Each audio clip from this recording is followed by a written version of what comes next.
자, 그러면 오늘 강의는 세 단계로 나눠서 하겠습니다. 상무묘사는 어떤 책입니다.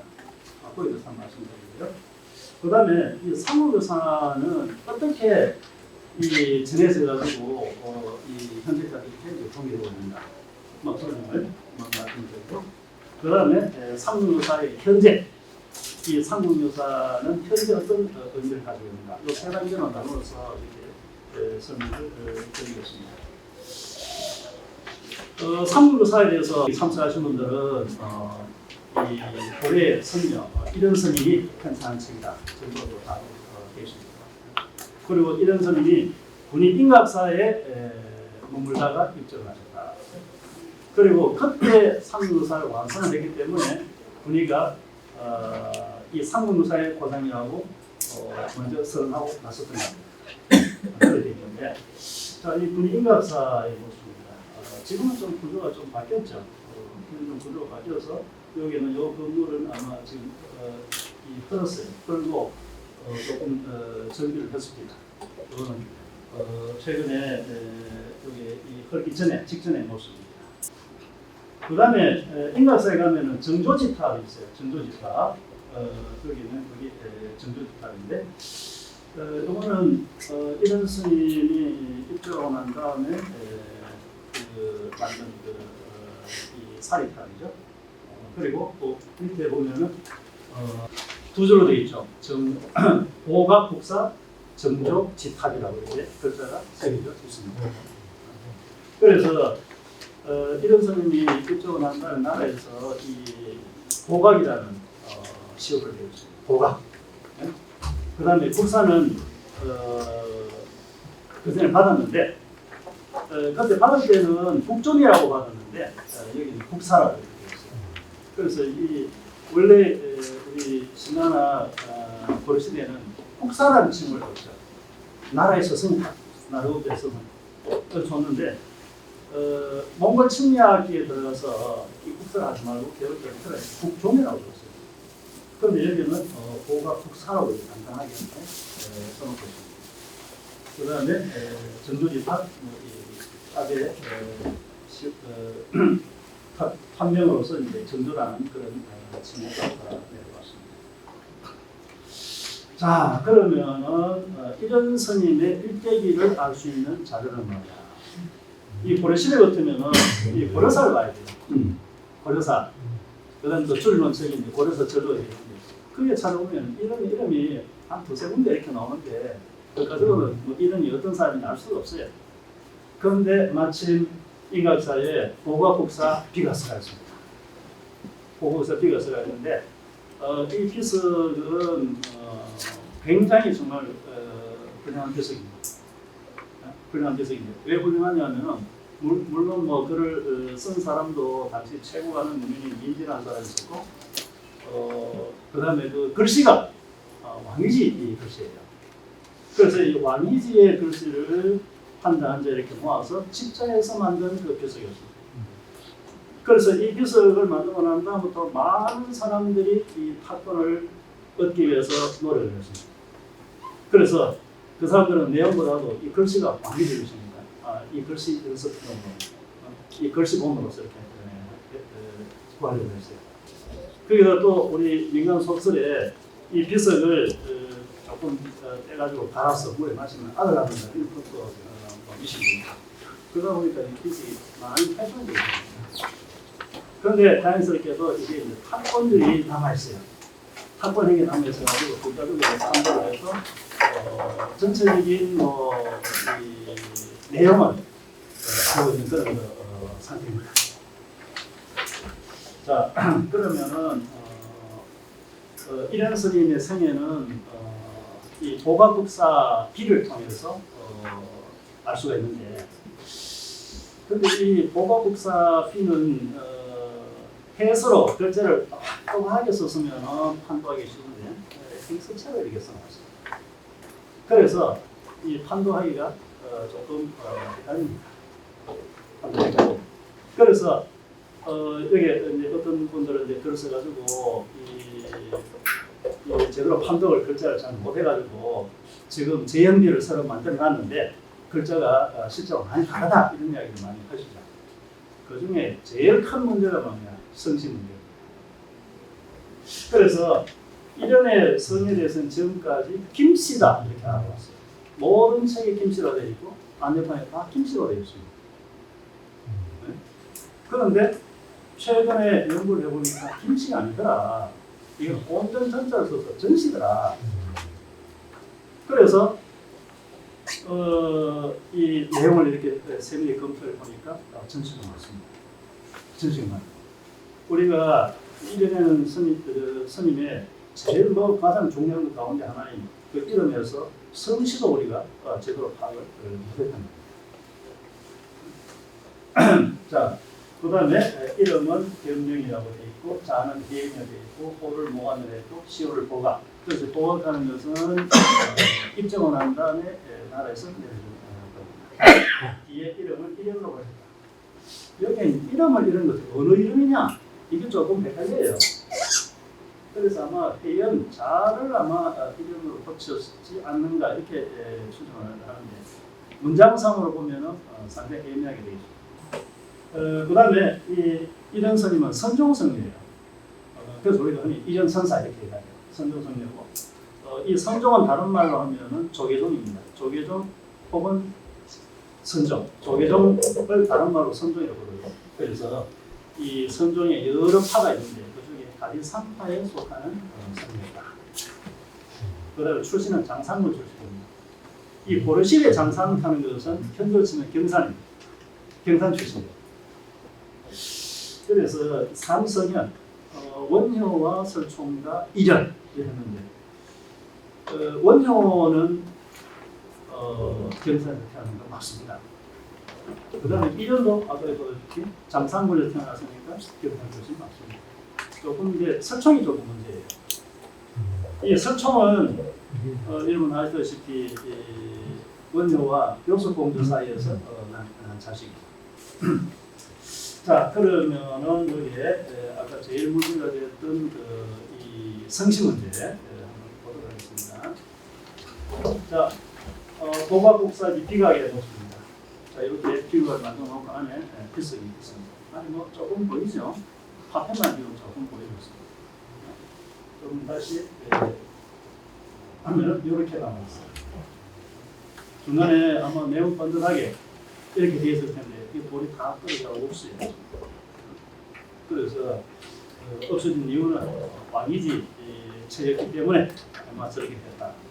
아마 글씨가 그렇게 그냥 글씨가 못 되었으면 아마 잘 남아있을 가능성도 있겠다 그런 생각이 듭니다. 자, 이번에는 성씨 문제입니다. 자, 여기에 보면 이게 필석 탑본을 그대로 한 겁니다. 속선은 이렇게 되어 있고 C가 되어 있어요. 그래서 이걸 딱 보고 뭐로 판독했냐면 세금자로 판독을 했습니다. 그래서 김씨다. 그래서 이 경산 지역의 읍지를 내가 찾아보니까 아, 이곳에 김씨가 살고 있다. 그런 게 딱 나타난다는 겁니다. 김씨라고 봤어요. 그리고 또 여기에 보면은 이것도 보니까 또 글씨가 비슷해. 그런데 이거는 또 뭐로 봤느냐면은 이 명령하다 할 때 그 영자로 봤어요. 그래서 이거를 영척이라고 이렇게 판독을 했습니다. 아까 말씀드렸어요.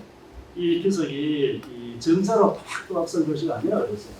그러다 보니까 이걸 판독하는데 약간의 혼란이 날 수는 있는 겁니다. 그래서 이렇게 했는데 우리가 다시 보니까 이거는 영자로 판독, 이거는 김씨로 판독입니다.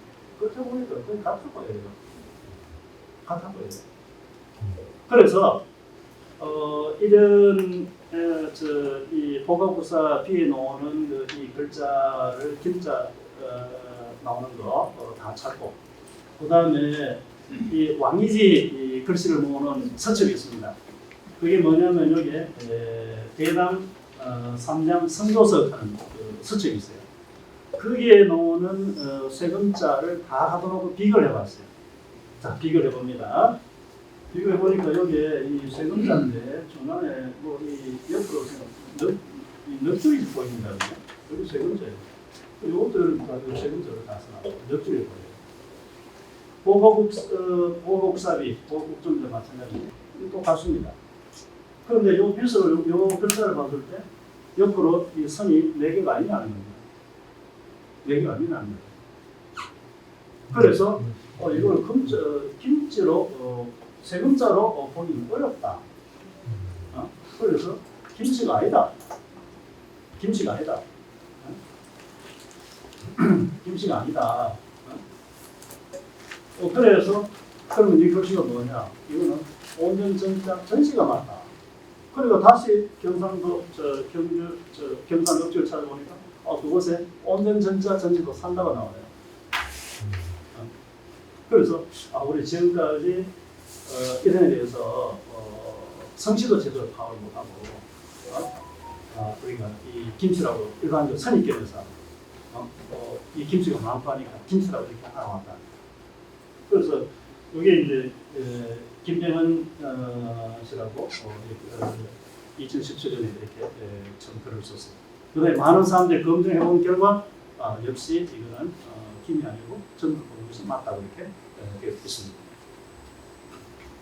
그 다음에 또 여기에 우리 대구에 또 이 서행하시는 분이 역시 이 글자 가지고 여기에 속성 김치를 넣어가지고 본 결과 여기에 보이는 이런 거 김치하고는 다르더라. 글자가 다르다.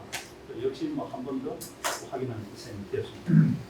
그래서 앞으로 이런 데서 이야기를 하고 그랬을 때는 반드시 이거는 전시다 이렇게 이야기하는 것이 옳습니다. 자, 이 이거는 언제 태어나냐면 고려 희종 2년에 태어나가지고 청일한 15년에 입주를 했는데 서기로 환산하면 1206년에 태어나가지고 1289년에 입주를 했습니다. 그래서 뭐 나이로 치면 84세입니다.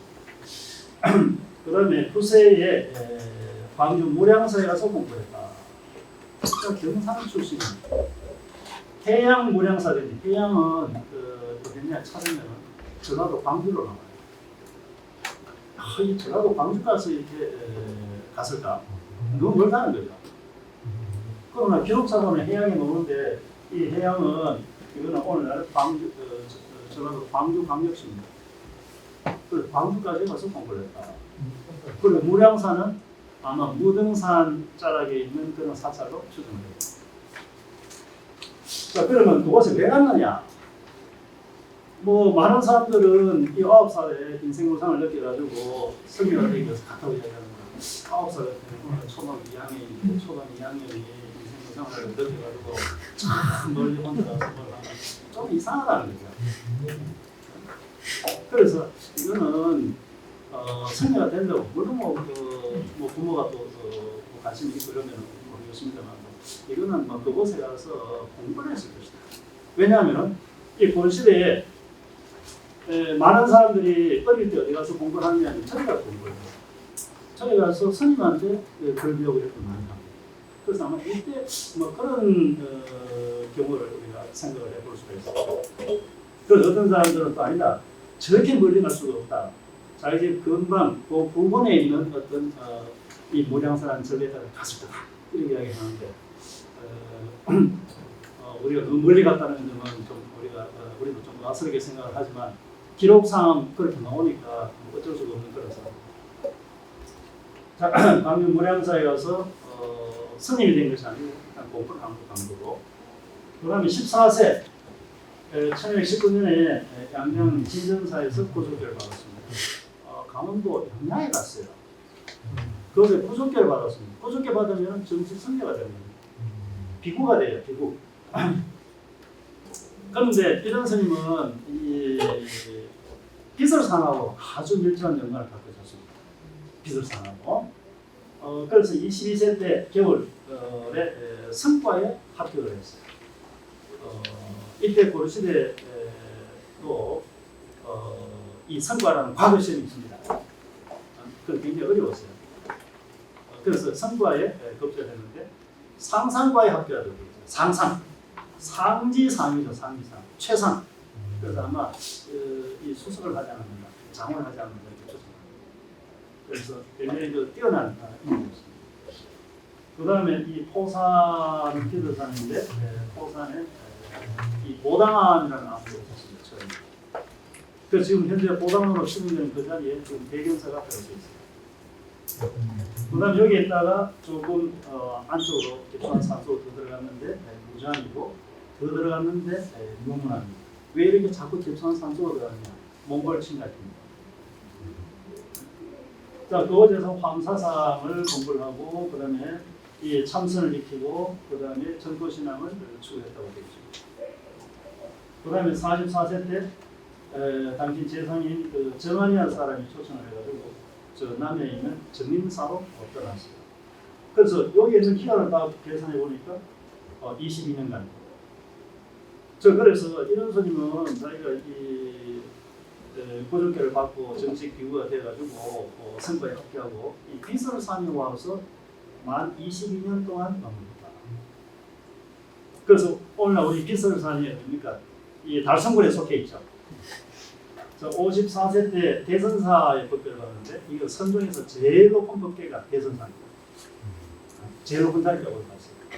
제일 높은 이 지위까지 올라갔다는 거예요. 그래서 여기 이제 선과에 합격하면은 뭘 주냐면 대덕이라는 것을 받아요. 그다음 올라가면 대사, 그다음 중대사, 그다음 삼중대사, 그다음에 선사, 대선사 것입니다. 더 이상 올라갈 필요 없어요. 그 대선사의 법계를 받습니다. 그다음 56세 때는 서울에 가서 선을사 주지가 됐다. 여기 서울 가는데 제가 물음표를 써놨어요. 기록에는 서울 경자만 딱 써놨는데 그때 서울이 어디냐는 거죠. 이때는 몽골과 전쟁할 때입니다. 그러면은 이때 왕은 어디가 있냐? 강화도에 가 있었어요. 그래서 많은 사람들이 서울을 강화도라고 해석을 합니다. 강화도 일수였어요. 그러면 강화도에서 선을사를 찾아야 되는데 강화도에서 선을사의 흔적을 찾을 수가 없어요. 이름도 찾을 수가 없어요. 그래서 또 어떤 분들은 이거는 개경에 있는 선을사다 이렇게 이야기합니다. 몽골 항쟁기지만도 그때가 이제 우리가 몽골에게 항거할 직전이에요. 그래서 이때 이 개경까지 개경에 부분적으로 사람이 갈 수 있었다 이렇게 이야기하는 사람도 있어요. 그래서 이게 이 서울이 어디냐 하는 문제 가지고 좀 논란이 있어서 물음표를 전화받았습니다. 자, 그 다음에 이것을 떠나가지고 이제 몽고가 강화가 맺어져서 개경에도 가고 이제 등등 이렇게 했어요. 저기 하다가 59세 때 다시 비둘산으로 돌아옵니다. 그래서 59세 때 포항에 있는 오사에 잠시 있었어요. 오사에 잠시 있다가 들어가면 인홍사는 절로 갔습니다. 인홍사가 이름을 인형사로 바뀌었고 이 인형사가 있던 그 자리가 오늘 인형마을이 있는 그 때입니다. 여기로 왔어요. 그리고 완이 제를 써서 하사해주고 그 다음에 포산의 동쪽에는 용천사를 수리해서 불일사로 삼았다. 용천사에 가서 머물렀어요. 용천사는 여기 우리 가천댐으로 해가지고 올라가면은 그 강북이 있는데 거기에 넘어서면 바로 용천사가 있죠. 용천사가 있습니다. 그래서 그 용천사도 기록에 가면은 비설산 쌀이라고 되어 있어요. 그다음 여기에는 그 인형사 하는 것도 이것도 비설산 쌀이죠. 그래서 여기 있었던 기간을 쭉 계산해 보니까 59세부터 72세까지 약 13년간이다. 그래서 앞서 22년 동안 비설산에 있었고 그다음 이번에 13년 동안 비설산에 합쳐가지고 35년 동안 비설산에 있었습니다. 되게 오래 있습니다. 자기가 이 71년 동안 선교를 했는데 이 범납이라 하죠. 이 범납이 71세인데 그 중에 만 35년 동안 피들산, 편지산에 머물렀습니다. 자, 그 다음에 71세 청도 운문사에 주지가 되었습니다. 운문사에 주지가 됐고 그 다음에 76세 때 병조로 가서 충렬왕을 만났습니다. 그 다음에 77세 때 개경에 있는 광명사에 수술을 했어요. 이 수도 이때는 이제 몽고가 강화 이루어져가지고 다시 이제 강화도에서 개경으로 환도를 했습니다. 그리고 그곳에 가서 광명사 근처에 조직이 됐다. 그런 78세 때 나라에서 국정이라는 칭호를 줬다. 원래 같으면 국산대, 국산대 몽골 간섭기이기 때문에 격을 좀 떨어뜨려서 국정이라는 칭호를 줬어요. 그런 호를 문경충주라는 그런 호를 받았습니다. 그러다가 이 노모복령을 위해서 비하는 노모복령을 위해서 고향으로 돌아왔다. 자, 그 다음에 이제 인각사에 와서 5년 동안 있었는데요. 모친이 사망하자 본인 인각사에 거처를 했다. 그 다음에 84세 입주를 했다. 그리고 6년 뒤인 1295년에 도과국사 피가 됩니다. 이렇게 됩니다. 자, 이 보화국사 이 제영절 2006년에 만들었어요. 2006년에 만들었는데 인각사 뒤쪽 편에 가면은 여기에 피부에다가 그 다음에 까만 부분은 이제 비실이고 그 다음 위에 얹혀져 있는 게 이게 이수죠. 이렇게 만들었습니다. 만들었고 여기에 앞면이에요. 앞면에 보면은 여기 보각국사 규명해가지고 고려국 쫙 나옵니다. 자, 여기 앞면이고 그다음 뒷면은 이런 스님의 문도 제자들을 등급에 따라서 이렇게 표시를 해놨습니다. 이름을 다 적어놨어요. 자, 그런데 아까 말했다시피 아까 이런 성씨 같은 것도 여기는 보면은 김씨로 분명하게 이렇게 의뢰해서 나왔습니다. 그 이제 제대로 판독을 정확히 안 하니까 그렇게 쓸 수밖에 없었겠죠. 그 외에도 다른 글자도 이 의문을 제기하는 글자들이 많이 있습니다. 자, 상묘사의 체제인데 상묘사 어떻게 되어 있냐면은 권일, 권위, 금상, 권모 이렇게 모으면서 권일마다 항목이 딱 나와요. 이 보조선, 그다음에 이 직위, 선도각 직위 3사, 저쪽 이렇게 항목이 나오는데 그 항목을 다 해보면은 139 항목이에요. 항목은 다른 말로 조목이라고 부릅니다. 139조목이 나온다. 그 다음에 권을 치면은 권일, 권위, 권삼, 권사, 권오가 나온다. 그 다음에 이것을 편으로 따지면은 편이 또 9개가 돼요. 그래 5번 9편으로 되어 있고 그 다음에 잠자는 항목을 다 합치면은 139 항목이 된다. 139조목이 된다. 이런 말씀할 수 있고. 상묘사 권일 지금 제목에는 그렇게 되어 있는데 이 책의 판심에 보면은 이게 많은 책이면은 책의 앞에 여기에 판심을 노래 보면은 여기는 또 상묘사 번제 1에 되어 있어요. 이래 되어 있고. 그 다음에 요것도 번제 1에 있고 요거는 번제 1에 되어 있어요. 그래서 상당히 좀 앞부분은 체제가 좀 뭔가 흐트러졌어요. 제가 말씀드릴 것은 상묘사는 번 5로 되어 있고 번 5까지 나가고 그 다음에 각 번에는 여기에 편이 1개 아니면 2개 그 다음에 번 5에는 편이 4개가 들어있어요. 이 편을 다 합쳐보니까 9개가 되더라고요. 그 다음에 각 편에 있는 이 조목을 다 합쳐보니까 139조목이 되더라. 그런 얘기입니다. 왕력은 신라 고구려 백제 다락국 이 네 나라의 왕들의 계보와 연대에 대해서 이렇게 표를 만들어서 이렇게 그려놨어요. 우리가 뭐 삼국유사를 하면 이 신라 백제 고구려 세 나라만 이해할 거로 생각하는데 여기는 또 이 가락이 들어있습니다. 가야가 들어있어요. 그 다음에 권일과 권위는 기편으로 되어 있는데 여기는 고조선 이후의 여러 나라와 신라 고구려 백제 삼국에 대해서 써놓겠다. 그래서 우리가 삼국에서 고구려 백제 신라만 되어 쓰는 게 아닙니다.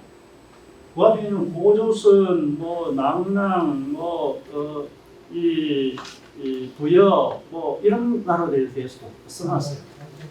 그 다음에 건삼은 글자 그대로 헌법, 불교를 일으킵니다. 그래서 이 삼국에 어떻게 해서 불교가 들어왔으면 어떻게 발전해가는 그런 이야기를 써놨어요. 불교 수용 이야기를 말씀드릴 수 있고, 합상은 불탁과 불상. 그래서 우리 탑 같으면 황룡사의 서층목탑이라는 유명한 탑이 있고 이런 탑이라든지 불상, 황룡사의 장육상이라든지 그 다음에 또 이 경주에 있는 아주 신기한 경험을 나타내는 그런 관음보살상이라는 이야기라든지 어떤 생각이 있습니다. 의회편은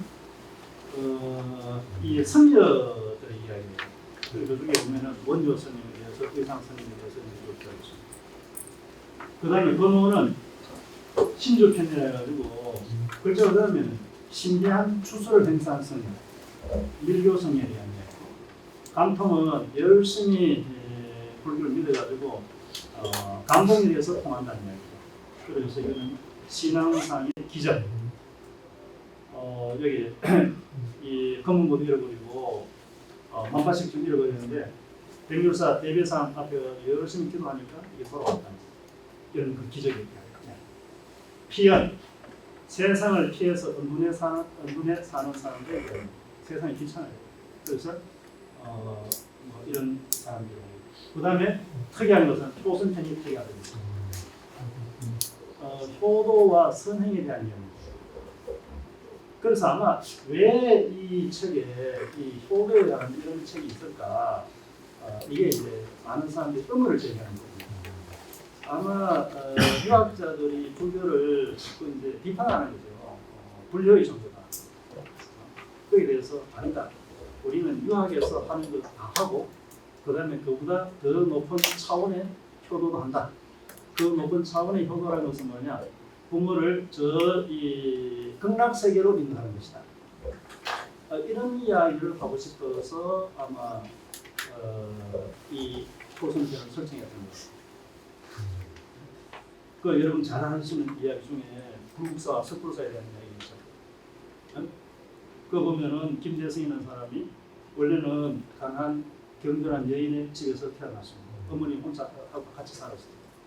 그러다가 시조로 그 중이 하는 이야기를 듣고 이 시조를 해가지고 이 재상의 집에 새로 태어나죠. 자 그러다가 토암산에 가서 사냥을 하다가 이 곰을 죽였는데 잤어요. 잤는데 밤에 이 곰의 혼령이 나타나가지고 지금 복수를 하려고 합니다. 그래서 이 김대성이 살려다가 막 때렸어요. 그런데 그래서 곰이 하는 소리가 그러면 나를 위해서 장수사를 세워줄 수 있느냐? 니 때문에 내가 일찍 죽었으니까 나를 장수할 수 있더라고. 장수사를 세워주겠는데 배 세워드리죠. 그 약속을 해서 장을 어떻게 했습니까? 찍었다는 거예요. 그런데 가만히 생각해보니까 내가 곰을 위해서 이 절을 세워준다? 뭐 쭉 할 수는 있는데 그러나 내가 곰보다 더 중요한 게 뭐냐? 이 부모라는 겁니다. 그런데 나에게는 이 전생의 부모도 있고 현생의 부모도 있어요. 전생의 부모라는 것은 아까 이 가난한 여인 경조, 자기 어머니가 있고, 그 다음에 이번에 재상의 집에서 태어났을 때 그 집에 부모가 있는 겁니다. 그래서 전생의 부모를 위해서 석불사를 짓고 현생의 부모를 위해서 불국사를 지었다. 이렇게 되어 있는 거죠. 불국사를 지었다. 그래서 이 두 세상의 부모를 지극히 봉양한다. 뭐 이런 이야기가 되었습니다. 뭐 그 외에도 이 호선편을 보면 이 관리가 자기 어머니가 자꾸 이제 고기를 찾으니까 자기 목적 다이사를 되어가지고 이렇게 봉양한 그런 이야기. 그래서 이 단순하게 이제 그냥 효도만 이렇게 한다면은 유교적인 효도만 한다면 유교와 다를 바가 없죠. 그러나 이 불교에서는 본격적으로는 자기 부모를 이 극락세계로 인도하는 것이 진정한 효도다. 현실적으로 뭐 잘 대신해 주는 것보다도 이 불교적으로 저 극락세계에 이끌어가는 하는 것이 이게 정말 효도다. 뭐 이런 이야기를 하고 싶어서 효선편을 썼던 것이 아닌가 생각합니다. 그래서 왕력은 주로 우리 민족사에 관한 쪽, 권 1, 2도 마찬가지고요. 권 3, 4, 5는 불교와 성리에 대한 이야기. 그런데 이제 삼국유사에 대해서 우리가 자꾸 이제 공부를 하면 할수록 자꾸 의문이 자꾸 생겨요. 근데 뭐냐? 왕력이라는 이 부분 제일 앞에 연표가 좀 나오는데 이게 원래 삼국유사에 들어있었던 거냐? 아니면 딴 데 있었는데 이걸 다 와서 그 앞에다가 끼워 넣었느냐? 이런 이제 의문이 제기돼요. 그 다음에 또 어떤 사람은 왕력의 책은 모두 따로 있었다. 그 다음에 역사편인 그 기편 따로 있었다. 그 다음에 불교적인 이야기인 건 3, 4, 5 따로 있었다. 그리고 이건 합천것이다. 뭐 이런 이야기를 하는 사람도 있습니다. 그래서 삼국유사의 주요 내용입니다. 자, 삼국유사라는 말 뜻이 뭐냐? 이거는 삼국에 대해서 일자는 남을 일자예요. 남아있는 이야기. 고구려 백제 신라에 대해서 남아있는 이야기를 적은 것이 삼국유사입니다. 그래서 삼국유사 할 때 이 사자는 이 사기 사자 이거 역사할 때 그 사자 이거 안 쓰죠. 일사자를 쓰죠. 그래서 삼국에 남아있는 일들을 적었다는 거예요. 혹은 또 유자가 남을 유자가 되지만 버릴 유자가 돼요. 삼국에 버려진 일들을 적었다. 이런 것도 가능해요. 그러나 후자보다는 아마 남아있는 이야기를 적었다는 것이 아마 좀 그렇게 보이긴 합니다. 자, 그런데 이 삼국유사는 고구려 백제 신라 세 나라에 남아있는 이야기 혹은 버려진 이야기를 모아놓은 그런 책만이 아닙니다. 그렇다면은 만약에 삼국에 대해서만 생각했으면은 이 삼국유사가 다루는 그 시간적 범위는 천년이면 족합니다. 이 고구려 신라가 257년에 그런데 935년에 망하니까 합치면 992년이에요. 뭐 백제와 고구려는 그보다 더 빨리 벌써 망했습니다. 천년만 기록한 거예요. 그런데 이 삼국유사를 보면 3000년간의 기록입니다. 왜 그러냐? 이 고구려 백제 신라 그 앞에 있었던 보조선, 삼한, 남남, 대방, 가야, 부여 이런 이야기까지 다 적어놨어요. 분량은 많지 않지만 간단하지만 적어놨어요. 네? 그래서 이까지 치고 그다음에 또 제일 쭉 하면은 이 고려 시대 상황에 대해서도 고려 시대 일도 좀 적혀 있어요. 그러니까 쭉 계산하면 이게 시간적 범위가 3000년간의 이 있었던 일들을 적어놓은 책이라는 거예요. 1000년이 아니라는 거죠. 그 다음에 우리 황룡사 장육상에 대한 이야기, 황룡사의 거대한 그런 일장 건축되는 그런 불상이 있다 되어 있죠. 그 다음에 경주의 황룡 절터에 그 불상이 안치되어 있었던 이 좌대가 다 남아있죠. 그 다음에 구층 목탑을 조성한 이야기, 높이가 80m가 된다, 그런 이렇게 이야기하고 있습니다. 그 다음에 만파식적, 신문왕이 이 통에 감원사 받아가지고 대나무를 얻어서 남들 피리가 만파식적이었다. 이 피를 불면은 이 나라의 우환이 있다가 다 사라진다. 그런 성덕대왕 신종을 주장하는 이야기도 여기 나오고. 그 다음에 세날사의 중 조신의 꿈이야기. 세날사의 중요했던 조신이 명조 태수의 딸에게 갑자기 걸려가지고 갑자기 파괴돼가지고 그러면 결혼해가지고 이 살다가 도저히 못 살아가지고 아이가 하나는 굶어주고 하나는 계획에 문제주고 도저히 안 돼가지고 둘이 헤어지자고 헤어지는 순간에 번쩍 이렇게 잠이 깨었던 행위. 그거 보니까 세월이 많이 흘러가지고 자기 무서워서 하얗게 씌어있고 이런 행위. 그 다음 우리 개우제에 관한 이야기가 나와요. 이 동화사 창건에 대한 이야기가 나오고 그 다음에 달성군의 토산의 두 성인 관기와 도성 이야기도 엮여 있습니다. 그 태우제의 이야기가 나온답니다. 그 다음에 원료 의상에 대한 이야기도 나오고 불국사, 석불사 창건한 이야기도 나오고 그 다음에 처용설화 이야기도 나오고 그 다음에 강가도 16수가 여기 수록되어 있고 그 다음에 백제무관과 설화공주의 그 이야기 이것도 여기 나오고 그 다음에 후백제 견훤에 대한 이야기도 나오고 그 다음에 고려시대 일부 이야기도 나옵니다. 항상. 그래서 시간적 범위가 1000년이 아니고 3000년의 기간에 대해서 있었습니다. 그래서 이 삼국 이 유사는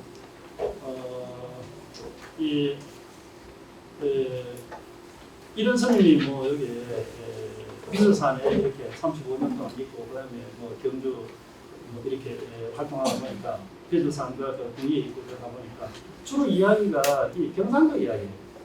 경상도 이야기. 그래서 이 대구 경북의 이야기가 중심을 두고 있다.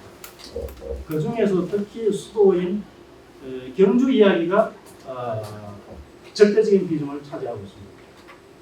절대적인 비중을 차지하고 당연한 이야기였죠.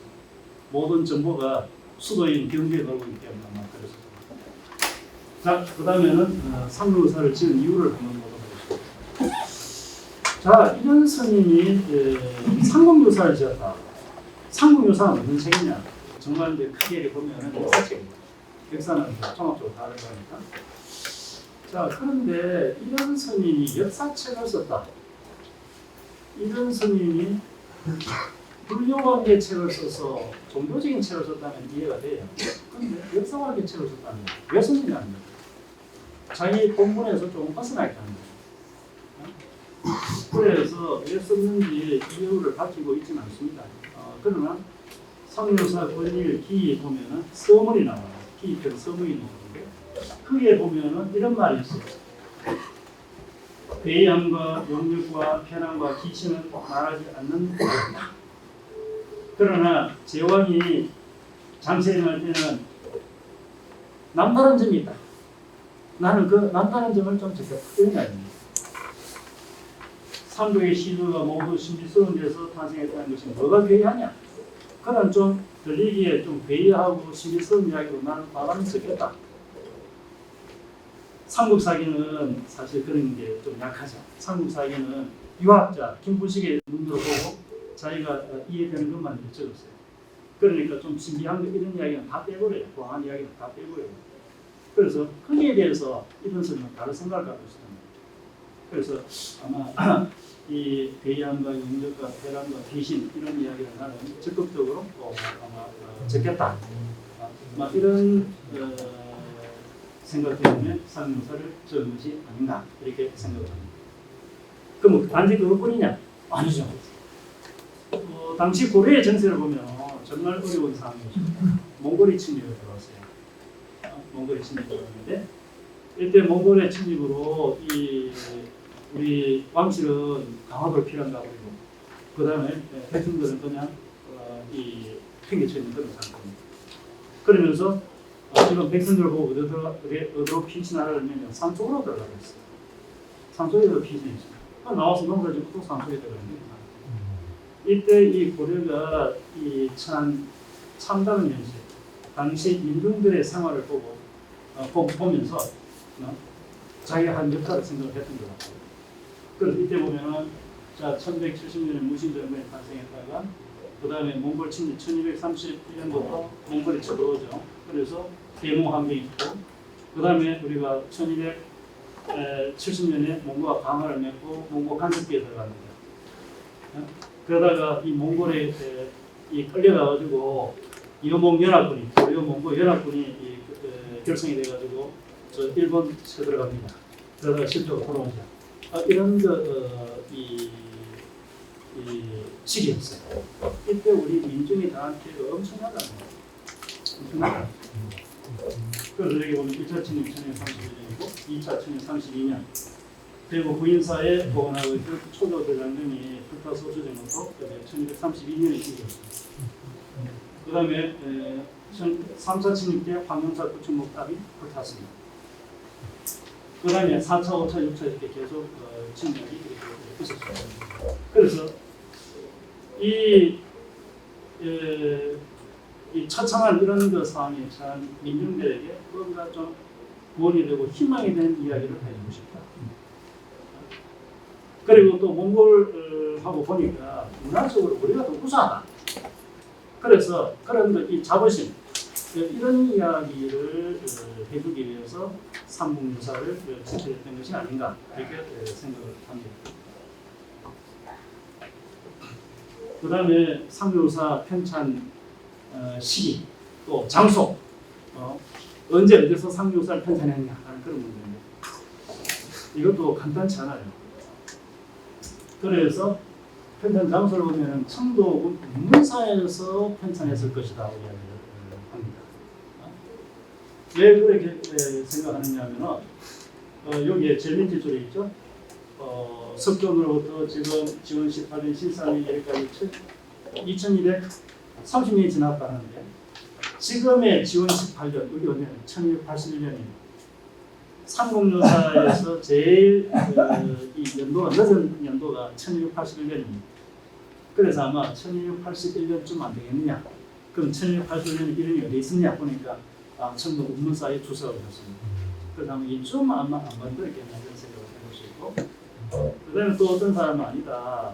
이게 제일 이 마지막에 건물 같은 본인 인각사 있을 때 완성했을 거다. 그래서 본 인각사에서 완성했다. 그리고 1년 말년에 이렇게 완성했다.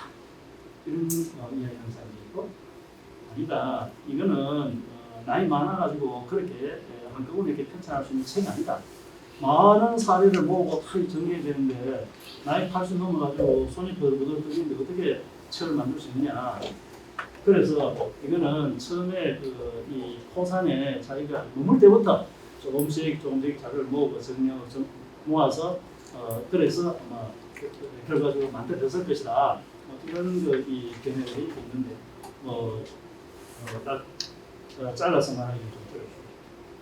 자, 그런데 이 일련의 저술에 대해서 보고사 비문에 이런 책을 썼다고 이름을 적어놨어요. 그리고 보니까 저술로서는 두 권, 개송작서 3권, 그다음 평소한 책으로서는 준편조동의 2권, 조파도 2권, 대장수족 3권, 재성북 7권, 조정사원 30권, 선문영성사원 30권 등 100여 권이 있다 이렇게 있는데 이거 합치면 79권이거든요. 그런데 우리가 생각할 때 이런 책보다도 뭐 중요해? 상무사가 중요해요. 상무사 이름이 없어. 그래서 일부에서는 이때 상무사를 덜 만든 거 아닌가? 사회질 때 덜 만든 거 아닌가? 또 어떤 사람은 아니다. 등 100여 권 이 속에 들어있다. 이렇게도 해석을 하고 있는 거예요. 그래서 왜 삼국유사가 이렇게 연구되어 있지 않을까? 이 수수께끼입니다. 그래서 이 삼국유사가 언제 만들어졌냐 하는 것이 전부 다 이제 뭐 사람마다 자꾸 이제 이야기를 하는데 뭐 어느 것도 맞다고 할 수 없고 어느 것도 틀렸다고 말할 수 없어요. 자, 편찬자. 우리는 당연하게 삼국유사는 이련이 편찬했다고 이야기를 합니다. 맞습니다. 이련이 편찬했어요. 그래서 그럼 이련이 편찬했다고 요새는 책을 쓰면은 책 앞에다가 여기 누구 저 앞에 나오기 때문에 알 수가 있는데 삼국유사는 제일 앞에 누가 찍었다는 말이 없어요. 권일, 권위, 권삼, 권사, 권오 있는 중에 권오의 이름 적혔어요. 뭐로 적혔냐? 여기 이렇게 적어놨어요. 국전, 조계종, 가대상화, 임금서주지, 공명충도, 대한사, 이견찬 이름이 지었다. 왜 권일, 권위, 권삼, 권사에는 이름이 찬했다는 이 기록이 없냐는 거죠. 문제는 여기 또 발생하는 겁니다. 그래서 권오는 이름이 좋아하는 건 맞아. 앞에 부분은 혹시 다른 사람이 편찬한 거 아니야? 이런 의미를 생깁니다. 자, 보세요. 자, 이 국조는 국사란 뜻과 같죠. 조계종이는 선종이라는 뜻이고, 가지상화 하는 것은 이거는 선종의 파종의 가지상파라는 이야기고, 그다음 임각서주지, 군 임각서 주지하고 있고, 원경충조, 당시 국가로부터 원경충조라는 그런 호를 받았습니다. 그 다음에 대선사, 제일 높은 자를 갖고 이름이 찬했다. 그런데 보니까 국조됐는데 이 보각이란 말이 없어. 보각국전이 보각국사잖아. 보각하는 것은 쉬워. 축구한 다음에 받은 거예요. 그래. 축구한 다음에 받았는데 이렇게 되는 거 보면 죽기 전에 만들었다고 볼 수 있어요. 그래서 여기 편찬자는 이런 맞는데 1년뿐인가.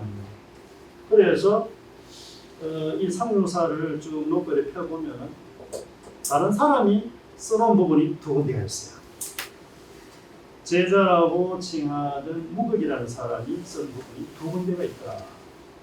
그래서 번삼의 전호호당 사립조 말미에 보면은 말미에 한참 뭐라고 했을지 자기 생각하고 좀 다르다 하면서 쓰고 무극이 기록한 것을 그 다음에 관동포함 발전수석기에 보면 이거는 완전히 무극이라는 성리가 자기가 쓴 겁니다. 완전히 자기 쓴 거예요.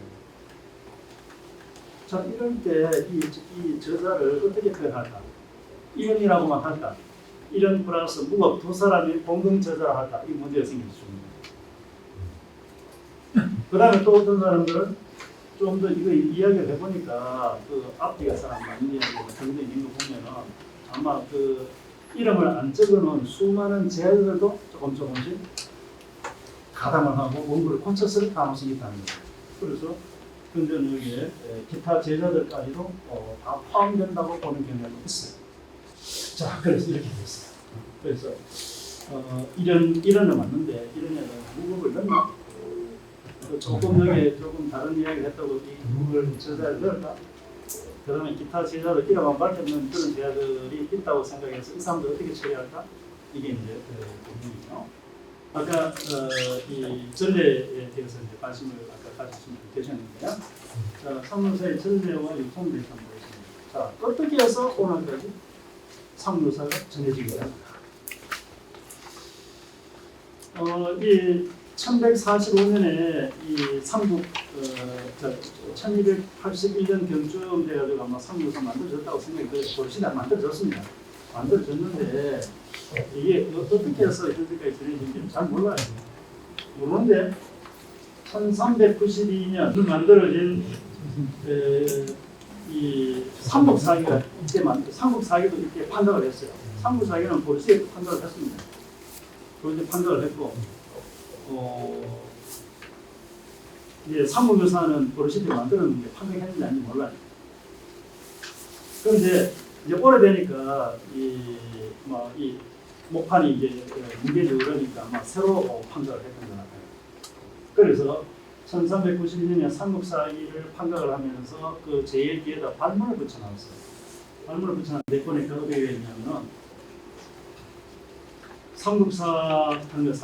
삼국사기의 한 판본이 계림에 있던 것은 세월이 지나쳐지고 세상에는 필사본이 돌아다니고 있다. 삼국사기도 목판과 찌른 것은 뭐 거의 다 어디가 없다는 겁니다. 알령서 시조생공이 한물을 구해 와가지고 진의공에게 감행하고자 하여 개연 1393년 7월 9회 공문을 내어서 8월 목판을 세기 시작했다. 됐다. 얼마 지나자 두 분의 지위 교체되었다.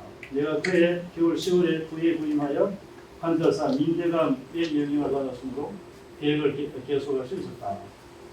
이에 그를 도와 명령을 시행하여 자업의 손을 쉬지 않아서 1394년 4월에 완성을 했다. 오늘 삼국사기를 저는 이야기하고 있습니다. 삼국사기를 이야기하고 있어요. 그 다음에 오보라 이를 지하여 완성한 일을 얻으면 오직 세 분의 노력 덕분이고 나는 무슨 도움이 되었는가. 단지 이리 씨는 모두 책의 마지막에 선다. 도사 가슴의 김구두와 발문을 선다. 하면 지금 삼국사기를 이야기하고 있습니다. 이게 또 삼국사 관련되기 때문에 이렇게 제시한 거예요. 그래서 도사, 가선대부, 김거두 이 사람이 책을 냅니다. 그 다음에 건재경력, 최덕경, 그 다음에 가정대부 해서 민계 이렇게 세 사람 이름을 적어놨어요. 자, 이 삼국사기는 보리시대 때 목판으로 새겼습니다. 찍었어요. 그런데 저는 초기 좀 오니까 벌써 책 다 얻으려고 구할 수가 없습니다. 겨우 한 번 더 해가지고 목판을 새로 새겼어요. 그 다음에 이계복이 삼국유사 발문입니다. 1512년에 삼국유사 목판을 새로 새겼는데 그래서 발문에 이렇게 써놨어요. 우리 동방에서 삼국사회와 삼국유사 두 책이 다른 곳에서는 간행된 적이 없고 오직 본북하는 것은 경주북입니다. 경주에서만 가능했다. 그러니까 1392년에 삼국사기 판결할 때 삼국사로 판결한 거예요. 삼국사기 같이 한 건데 같이 했어요. 그런데 세월이 흘러가지고 1592년쯤 되니까 세월에 대해서 자에게 따라쳐서 한 줄에 해석할 수 있는 글자가 되고 그 자밖에 되지 않는다. 선제가 이 세상에 태어나서 여러 역사 서적을 들어보고 천하의 칠한 흥망과 모든 이상한 자체에 관해서 오히려 견식을 넓히려 하는데 하물며 이 나라에 살면서 그 나라의 사정을 알지 못했어야 되겠는가. 그래서 다시 가능하려고 하여 완전한 책을 찾았습니다. 대본이 있어야지 목판 보고 그거 아무래도 색이죠. 몇 해가 되어도 삼국유사 대본을 못 구했다는 겁니다. 못 구했다. 일찍 세상에 드물게 표되어 사람들이 쉽사리 얻어보지 못했음을 알 수가 있다. 만약 지금 다시 가능하지 않으면 앞으로 영원히 실전되어 가지고 지니지 않을 우리가 있다. 산신하기입니다. 자, 이렇게 이 구해도 못 구했어요. 못 구했는데 다행히 사문 성주 목사 권주공이 이 책을 구한다는 말을 듣고 완전한 책을 편집해요. 아, 이 권주라는 사람 대단한 사람입니다. 삼국유사를 오늘날 보존하는데 아주 중요한 역할을 합니다. 성주 목사 권주공이 이 책을 구한다는 말을 듣고 완전한 책을 구해 얻어 나에게 보냈으므로 나는 기쁘게 받아 감사와 상국 안당과 도사 박진에게 이 사실을 보고했더니 모두 좋다고 했다. 예, 여러 보고에 나누어 강행시켜 본부에 가지고 와서 간직하겠다. 그래서 이걸 경조사 안 그렇잖아요. 경조에서 주관하고 그 인간 여러 이 분에 나눠가지고 몇 장씩 하도록 시켰단 말이에요. 그 다음에 여기에 황명 정덕 12년 섣달에 이계복이 반문을 쓴다. 그 다음에 판결된 사람 이름이 쭉쭉 나옵니다. 그래서 이 삼국사기 반문은 1394년 간행본 반문만 남아있고 삼국유사 반문은 1512년에 간행한 이 판본에 이 반문만 남아있습니다. 우리가 이것을 종합을 해보면은 어떻게 전해졌는지 알 수가 있어요. 그래서 이제 종합을 해서 이 부분을 한번 정리하겠습니다. 자, 이 삼국유사가 고려 시대에 만들어졌어요. 이름이 죽고 난 다음에 이 무극이라는 제자가 이걸 간행했다 이런 이야기입니다. 또 어떤 사람은 이련이 완성하고 무극이 간행을 하면서 내용을 추가를 했다. 뭐 이런 이야기도 있어서 1295년 그 다음에 무극 1322년 사입점 이렇게 만들어졌을 것이다 이렇게 봅니다. 또 어떤 사람은 1361년에 쓰여진 경조사 수호장 비만이라는 책에 이 삼국유사의 이런 내용이 더 적어놨어요. 그래서 아마 1361년 무렵에는 아마 편찬 간이 안 됐겠네 이런 이야기가 있는데 이것만 가지고 목판으로 간행됐는지 안 됐는지 분명하게 알기는 어렵습니다. 자, 조선시대에 들어와서 판결을 했는데 두 번을 했어요. 1394년에 한 번 판결을 하고 1612년에 한 번 판결을 했는데 아까 이 반문에 나오는 내용 정리하는 거죠. 자, 조선 태조상 1394년에 김건우라는 사람이 주관해서 이 판결을 했어요. 삼국사기만 판결했다 되어 있는데 1612년 그 기록에 본사와 요사, 삼국사기, 삼국사 같이 판결했다고 되어 있어서 아마 1394년에 삼국사도 판결을 했다고 봅니다. 그런데 다행스럽게도 1394년에 판결을 해서 찍었던 인본이 남아있어요. 그래서 이게 국보로 진행이 되어 있습니다. 또 어떤 것은 삼국사가 있는데 그건 보물로 되어 있는 게 있어요. 국보가 되어 있는데 송원본이라고 해서 곽연대라는 스님이 갖고 있던 책인데 보물로 지정이 되어 있는데 지금 행방을 잘 알 수가 없습니다. 화른본이라고 해서 연세대 도산에 이 삼국유사가 있는데 이거는 손덕희 교수가 생전에 구입을 했다가 생전에 공개를 하지 않고 죽고 난 다음에 이걸 공개가 됐어요. 돌아가시고 난 다음에 공개가 됐습니다. 그 다음에 부산 범어사에도 삼국유사가 있어요. 지금은 우리가 국보가 돼도 돈을 안 붙이죠. 지금은 2021년 12월 달부터는 돈을 안 붙여요. 근데 옛날에는 다 돈을 다 붙였어요. 그래서 여기 돼 있고, 이거는 1394년에 생일 목판으로 찍은 삼국유사입니다. 글자 아주 반짝반짝하게 잘 돼 있어요. 그 다음에 세월 좀 흘러가지고 백수십 년 흘러가지고 조선 종정 7년 1512년에 이계복이라는 사람이 주동이 돼가지고 목판을 또 한 번 쓰겠다는 거예요. 그래서 경주부에서 삼국사기와 함께 판결했다. 그래서 이때 판결한 것을 우리가 이 정덕 인신본 이렇게 많이 부르죠. 그 당시에 연호가 우리 중국 연호를 쓰는데 정덕이라는 연호를 써서 그리고 1512년 임신년입니다. 정덕 임신년이 그 다음에 이 상명서 판이 219판인데 그 중에 41판은 옛날 있던 판을 보고 그는 그대로 쓸만 했던 거예요. 그대로 쓰고 나머지 178판은 이거는 칼로 새로 새겼습니다. 완전히 새로 새겼습니다. 그래서 새로 새긴 것이 82%가 되고 옛날 있던 목판을 그대로 사용한 것이 18%가 됩니다. 서울대 교장가에 가면은 이 상명서 완본이 있어요. 번일, 번이, 번삼, 번사, 번호 세트가 딱 맞춰져 있어요. 요 앞에서 여기에 보면은 이게 세트가 다 아니죠. 이거는 번 3, 4, 5만 있고, 이건 왕력과 번 1, 2만 있고, 이거는 번 4, 5만 있고, 번 3이 문제예요. 이 번 3이 우리가 정말 알고 싶은데 이 박영배라는 스님인데 이거 뭐 어떻게 했는지 알 수가 없어요. 그래서 여기에 이제 이것도 그래 포함을 해서 이 네 종류가 다 합쳐가지고 이제 이 국보 306호로 이렇게 이 진행이 되어 있는 그런 상태입니다. 최근에 이 군인문화원에서 이 삼국유사를 발견했어요. 책을 가져가면 이 책이 아주 크죠. 아주 큰 거. 그래서 이 군인문화원에서는 이제 이게 1394년에 판각한 목판 자료가 찍은 것하고 그 다음에 1512년에 판각한 목판으로 찍은 것을 이렇게 딱 이렇게 이 비교를 해놨어요. 비교를 해놨습니다. 위에 거는 1394년 거고 아래 거는 1512년 겁니다.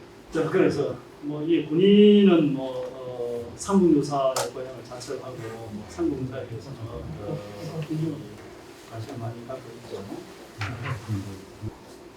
자, 그다음 마지막입니다.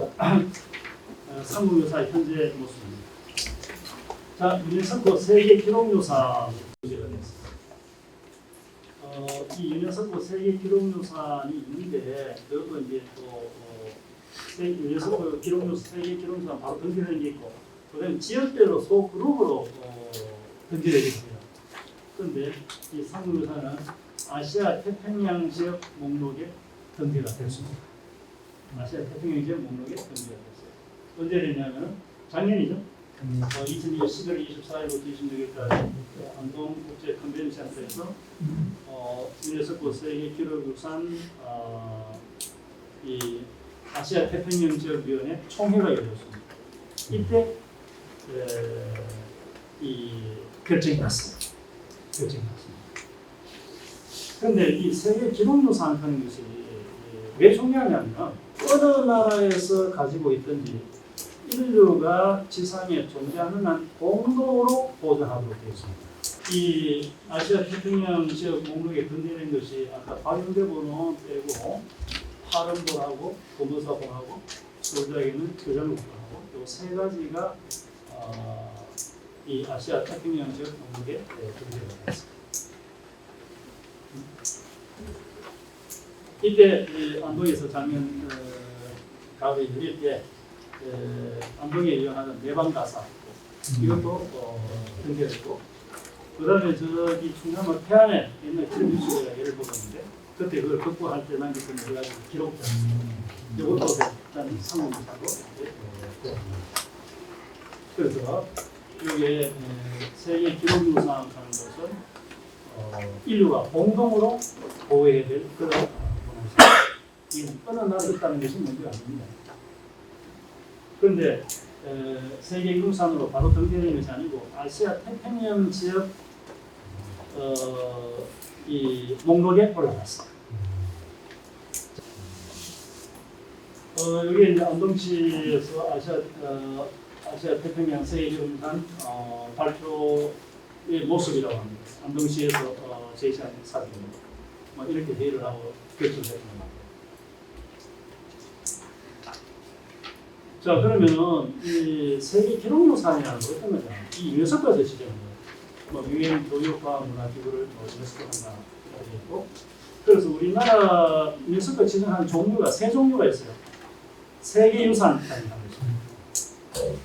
우리 여기 이 뭐 서브람, 뭐 불국사, 뭐 이런 게 있죠. 이게 이제 세계유산인데 현재 15건, 15건이 올라가 있고요. 그런 세계유산 가운데 문화유산이 있고, 그다음에 자연유산이 있고, 복합유산이 있고. 우리는 복합유산도 없고, 자연유산은 제주도 화산성과 용암도 그런 인류무형유산, 이거 뭐 실험, 뭐 여기 뭐 등등 보트하고 이런 이게 21건 굉장히 많아요.